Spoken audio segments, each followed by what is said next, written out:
Good morning, students. Today our topic Stirling formula. Steering formula prove करने से पहले हमारे पास दो लेमा है, उन दो लेमा को हमें प्रूव करना पड़ेगा। पहला लेमा क्या है कि इफ़ u ग्रेटेस्ट इंटीजर में है, denote the greatest integer not greater than u, then prove that कि आपका 0 से n आपका नेचुरल नंबर तक है, 0 से n है, ग्रेटेस्ट इंटीजर u माइनस में u प्लस 1/2 बाई में u प्लस जेड इंटू में du। इसका कंप्लीट का इंटीग्रेशन करना है। ये इंटीग्रेशन कह रहा है कि किसके इक्वल आना चाहिए, समेसन n इजिकल टू 1 से लेके n-1 तक, z बाई n माइनस में लोग 1 प्लस में z बाई n माइनस में लोग जो फैक्टोरियल है n माइनस में 1 माइनस में z के इंटू में 1 प्लस में 1/2 प्लस में गोज टू प्लस में 1 बाई में n-1 तक। उसके बाद और टर्म्स हैं प्लस में n माइनस में 1/2 प्लस में z लोग n प्लस z माइनस में 1/2 प्लस z लोग z माइनस में n। कह रहे ये सारी चीज़ किसके इक्वल हैं, आपके इस वाले इंटीग्रेशन के इक्वल है। ठीक है, तो इसी इंटीग्रेशन को हमें प्रूव करना है कि आपके पास क्या आ जाए, ये सभी वैल्यूज आ जाए। तो सबसे पहले लेके चल रहे हैं हम कि आपके पास क्या है, 0 से n है, ग्रेटेस्ट इंटीजर है u प्लस में 1/2 u प्लस जेड du, जो आपके पास गिवन है वही लेके चले हैं। n आपको पता है नेचुरल नंबर है, नेचुरल तक n आपका नेचुरल है, तो हम यहाँ पे क्या रखेंगे, आपकी वैल्यूज रखेंगे 0 से 1, 1 से 2, 2 से 3, इस तरीके से n-1 से कहाँ तक, n तक। इस तरीके से आपने क्या किया, इंटीग्रेशन को तोड़ दिया है। इंटीग्रेशन की लिमिट्स में आपने ये तोड़ दिया इंटू में du। अब हम पहले से ही जानते हैं कि जो ग्रेटेस्ट इंटीजर होता है, ठीक है, उसको कैसे, यदि x आपका n से n+1 के बीच में है, यदि आपके x की वैल्यू ये है, तो आप ग्रेटेस्ट इंटीजर में x को क्या लोगे, n। ठीक है, सभी n के लिए यही रहेगा कि आपका x क्या है, n के इक्वल और n से ग्रेटर देन रहे, और आपका क्या रहे, n+1 से लेस देन रहे। यानी कि ये मान लीजिए कि 1.4, ठीक है, इसको ग्रेटेस्ट इंटीजर में लिखते हो 1.4 की वैल्यू क्या लिखते हो आप, 1।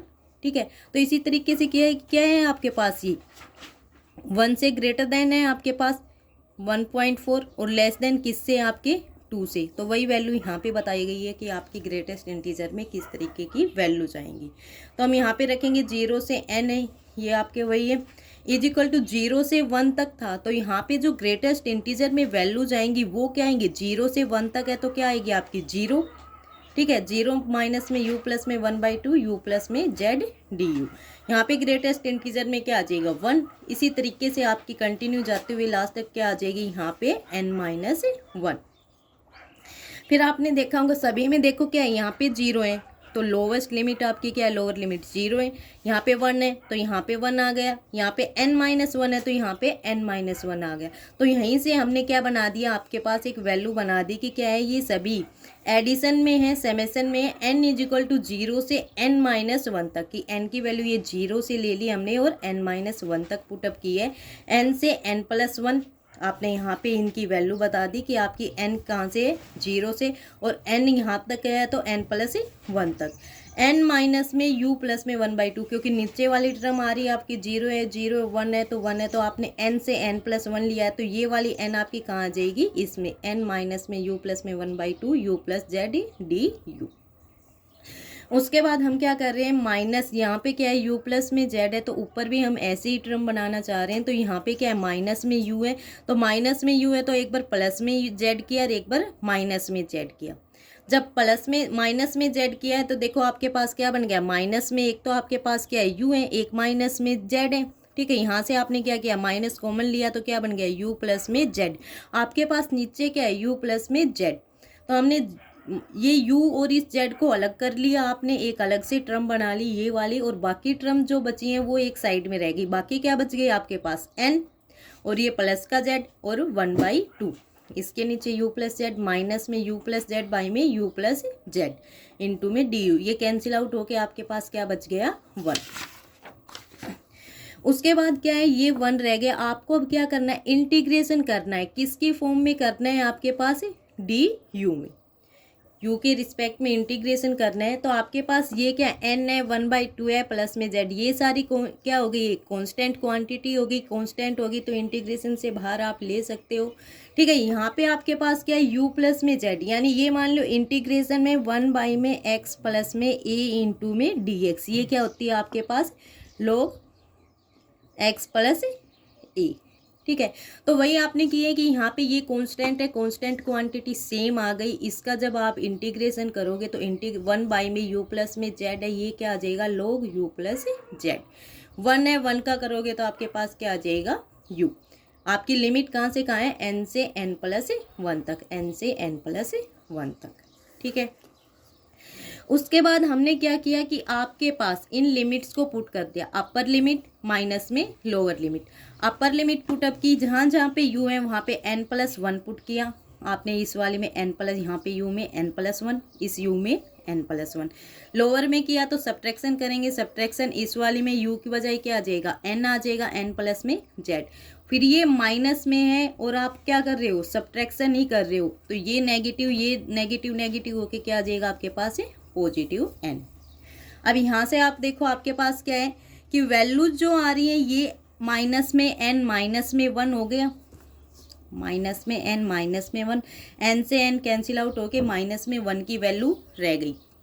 और आपके पास टर्म्स क्या है, ये हैं दो, एक लॉगरिथम वाली ये रह गई, एक ये रह गई, क्या बच गई आपके पास n प्लस में 1/2 प्लस में z log n+1 प्लस में z, माइनस में n+1/2 प्लस में z log n plus z, और फिर माइनस में जो आपका 1 रहता है वो। अब आपके पास क्या है समेशन है n = 0 से n-1 तक। हमने क्या किया, दोनों में आपने समेशन को अलग अलग कर दिया, सेपरेट कर दिया। सेपरेशन करने के बाद क्या है आपके पास एक टर्म ये आ गई, एक टर्म ये आ गई, एक ये आ गई। अब n की वैल्यू देखो कहाँ से है, 0 से, 0 1 2 और कहाँ तक गई है आपकी n-1 तक। तो टोटल कितनी हो गई आपके पास, इतनी तो n-1 तक है, एक ये हो गई, तो टोटल आपके पास n हो गई। अब n टाइम्स आपको क्या करना है, 1 को ऐड करना है। इसका मतलब यही है समेशन में कि 1 टाइम आपको n टाइम्स क्या इस 1 को ऐड करना है। तो n टाइम्स इस 1 को ऐड करोगे तो आपके पास कितनी बन जाएंगी, ये वाली टर्म्स, इनका सम हो गया n आ जाएगा। तो ये वाला क्या लिख दिया इसने कि आपके पास ये क्या है n, बाकी टर्म्स आपकी एज इट इज वैसे ही हैं। उसके बाद क्या है आपके पास कि जैसे आपके पास आ गई, इससे पहले क्या है देखो n = 0 से n-1 तक है, ये भी n = 0 से n-1 तक है। अब हम टर्म यहाँ से कितने टर्म्स हो गए इसके अंदर, n टर्म्स ही इसके अंदर हैं, n 0 से n-1 तक है, तो उन्हीं n टर्म्स को लेके चल रहे हैं। तो हमने क्या किया कि n को रिप्लेस कर दिया n+1 से n-, तो क्या किया यहाँ पे n को 1 से लेके n तक ले रहे हैं। ठीक है, क्योंकि उसमें n 0 से n-1 तक है, सिर्फ आपने क्या n की वैल्यूज कितनी है, वहाँ पे भी टोटल n है, यहाँ पे भी टोटल क्या आपके पास n ही है। तो n = 1 से n माइनस में 1/2 प्लस में z log n प्लस में z, माइनस में आपके पास सेम एज इट इज जो वैल्यू थी वही है, माइनस में ये n। अब आपके पास ये वाली वैल्यू n में है, ये वाली वैल्यू किस में है, n-1 में। तो हमने क्या किया, यहाँ से आपने n की वैल्यू पुटअप कर दी और n-1 तक ये ले ली। जब इसमें n की वैल्यू पुटअप करोगे तो आपके पास ये क्या आ जाएगी, ये वाली टर्म n की बजाय क्या हो जाएगा, कैपिटल N माइनस में 1/2 प्लस में z logarithm of capital N plus z। ठीक है, यहाँ पे n क्या है आपके पास 0 और यहाँ पे क्या है n आपके पास 1, यानी दोनों से हम कॉमन टर्म्स निकाल रहे हैं। कॉमन टर्म्स निकालने से क्या आएगी आपकी कि n की वैल्यू कहाँ से कहाँ हो, 1 से और n-1 तक। तो n = 1 से, इस टर्म को भी n = किससे बना रहे हो कि n = 1 से n-1 तक आ जाए, तो n की टर्म हम इसमें पुटअप कर देंगे, ये रह जाएगी। यहाँ से क्या कह रहे हैं कि n आपकी कहाँ 1 से स्टार्ट होनी चाहिए।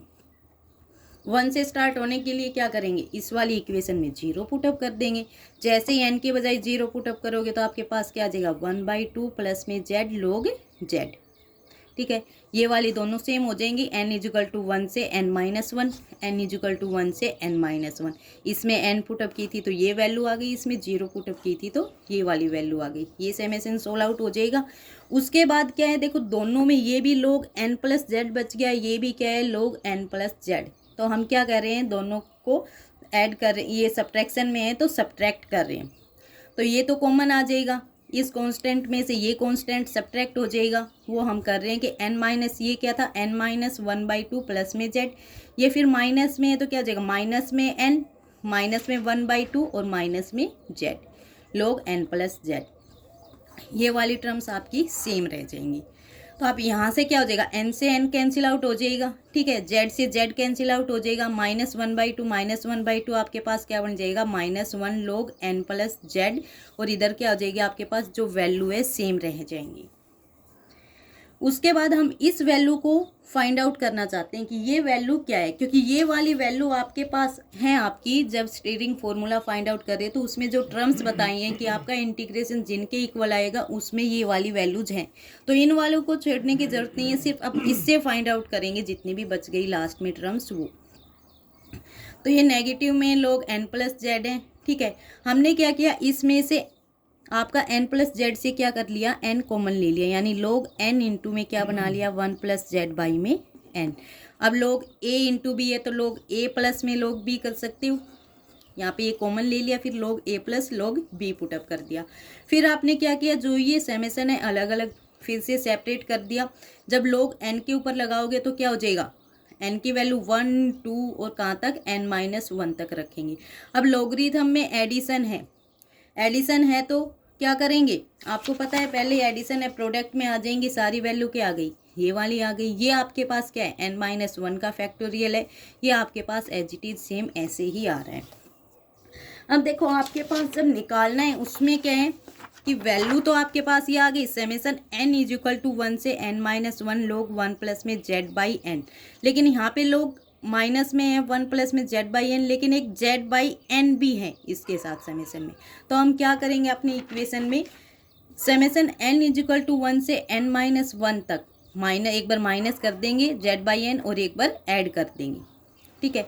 जब एडिशन वाला है उसको इसके साथ लेके जाएंगे क्योंकि आपको एडिशन में चाहिए summation n equal to n-1 z by n, minus में लोग क्या हो जाएगा 1 प्लस में z बाई n, और ये वाली टर्म्स है इसको आप खोल दोगे z इंटू में 1 प्लस 1/2 1/3 1 बाई में n-1 तक।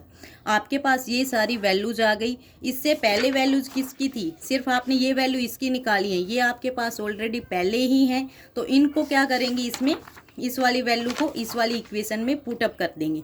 जैसे इस वाली इक्वेशन में पुटअप करोगे तो आपके पास जो ये इंटीग्रेशन है जिसके इक्वल बोल रहा है लेम्मा आपका प्रूव हो जाएगा।